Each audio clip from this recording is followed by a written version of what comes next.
And so when you're working with only a limited supply of something, right, then it's like, it's tricky because what if there's people that are wanting to, they have ideas and they want to invest into those ideas and they want Well, to even see it Danielle come Smith, into, she wants to make this rail train, yeah, it's but like if you don't allow there Canada to has no be, gold reserves.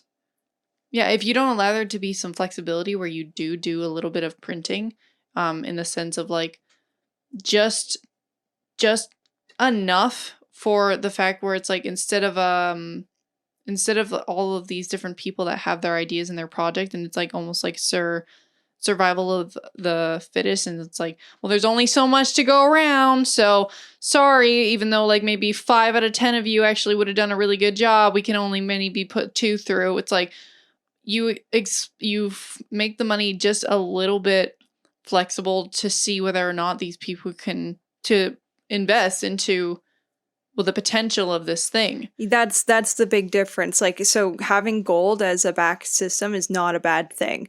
Like what I like about what the BRICS are doing, for people who don't know, the BRICS nations, that's like Russia, China, India, India, Brazil. Brazil, Iran. They're doing where I think they have minimum 40% their currency. They're trying to get a lot of gold right now, so they get a minimum 40% backed by gold, and then they're backing a lot of the rest by the commodities that they have in their country. So Russia has lots of oil reserves, so they would use that, for example.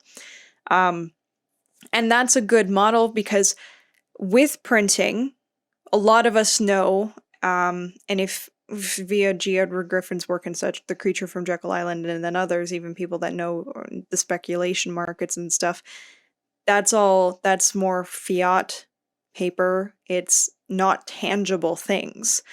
And so if all of those bubbles, you look at movies like The Big Short, and then you look at the .com, what happened in the 1930s, there was nothing to back up all of the assets and securities, like the physical wealth of people gone.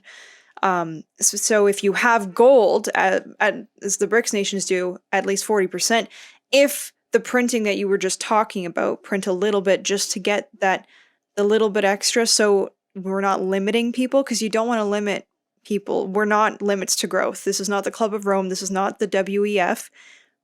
People and humanity are brilliant. We can transcend the limits, and that's what the printing gives us, that little bit extra to transcend. Gold can get us so far. We should have it. We need it.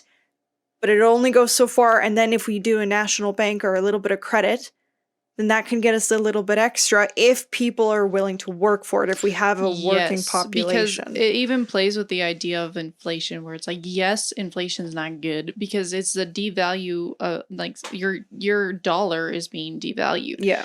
Like this mug right here, for example, it's like, it's got a worth of just what it is. It's like, it is what it is. I literally just spilled tea on myself. But anyways, it is, it holds its own type of thing, as its own intrinsic value, sure, but it's like, it's almost like if you go to the store to go buy that mug, it didn't change. Like, the inflation does not mean the mug just suddenly became more valuable.